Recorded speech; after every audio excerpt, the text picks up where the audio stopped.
This is the Shimbol TP Mini wireless transmission system. Yeah, this is it. What is a wireless transmission kit like this actually used for? The two most popular use cases are, of course, monitoring. So you plug the receiver into a monitor in a different room from the camera and someone can look at what's being recorded. The other use is live streaming. So you can send data directly from your camera to one of these and live stream via a computer.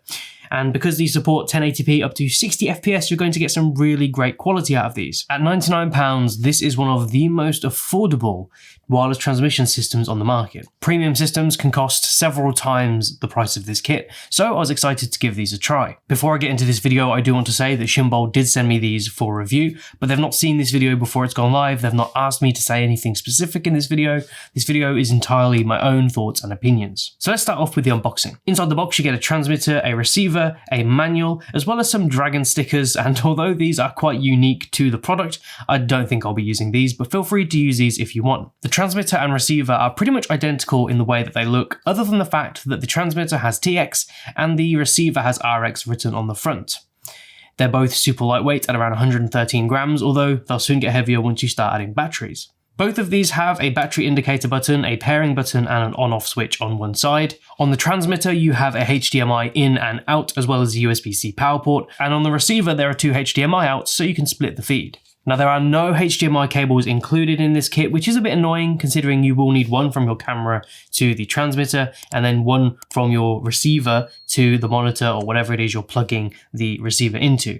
So you will need two HDMIs, but you don't get any included in the box. On the underside of both units is a 1/4-inch thread hole, and this is great for mounting to your camera or to the back of your monitor. But again, there are no mounting accessories included in this kit. You do pretty much just get the transmitter and receiver.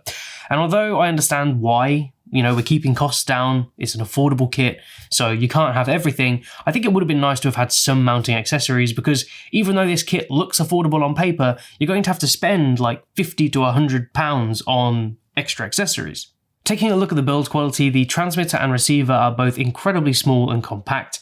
They're also fanless, so there's no fans in either of these to keep the device cool. Is this going to be a problem if you're transmitting video for a long time?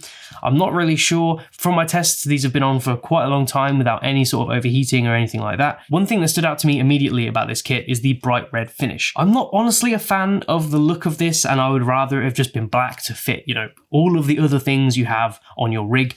But, I can understand why Shimbol's done it. They've tried to create something that's a bit more unique, so you know this is the TP Mini. But let's be honest, most videographers don't care about how their stuff looks. They just want functional equipment. So going super red and bold with these just seems like, I don't know, why? It also might be quite distracting for people in front of the camera if they're kind of looking at it wondering, what is that on top of the camera? But maybe you love this design. Let me know in the comments. Do you like the red? One of the selling points of this kit is the fact that you can power them with batteries and via USB-C power, which you don't see very often in transmitter kits. So if you're like me and you've got a bunch of Sony MPF batteries, then you can power these without any problem. And if you have a battery pack, then that'll work as well. Luckily, I have one of Newer's MPF batteries, and this actually has a USB out as well. So not only can this battery power a monitor, but it can also power the receiver as well, so I can use this without loads of different batteries.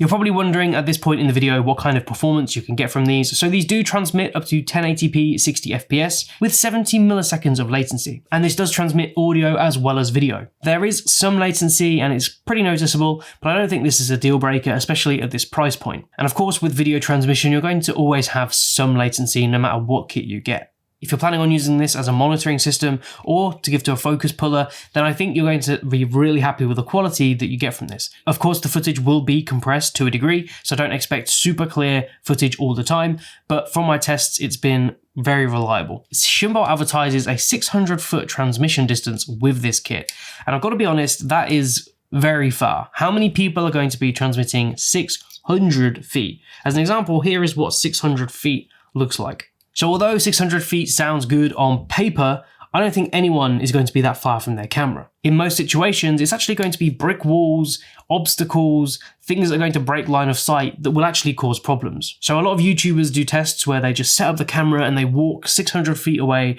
and then go, oh look, it still works, it's great. But that's not reality. You're never going to be 600 feet where there's not a single person or wall or object in the way. So as a better test, I took this kit downstairs through 3 walls in my Victorian terraced house to see if the signal still showed up or if it said no signal or error or anything like that. But I have to say, as I moved further away from the house, the signal did get lost and the footage became quite choppy. So not only did I lose the footage, but the audio also started breaking up. And that's in just one house. So this 600 feet thing, that's what I meant by it just being a completely nonsense test, because in a real life situation, it's going to be walls that are the real problem. If you are interested in one of those distance tests, there is a video I've linked in the description. There is a YouTuber, did a really great review of these and did one of those distance tests. So check that out if you're interested. And if you do check it out, comment on their video and let them know that I sent you. What I do like about this kit is the fact that the transmitter has an in and out and the receiver has 2 outs, which means that you can use multiple devices with this kit rather than just a simple in-out setup. At £99, the TP Mini offers solid wireless transmission. I don't think there's any wireless transmission system on the market as affordable as this. And although the lack of included accessories is quite annoying, if you're someone like me that shoots video all the time, then you tend to have a ton of accessories lying around, so you'll be able to find something to make it work. So what do you think of the Shimbol TP Mini? Is it a product you would use? Let me know down in the comments. If you enjoyed this video, be sure to leave a like, it really helps out this channel. And if you want to see more from me, be sure to subscribe and hit that bell icon as well, and you'll be notified when I upload another video. If you want to see more videos from me, there should be a couple up on the screen now, and hopefully I'll see you in the next one.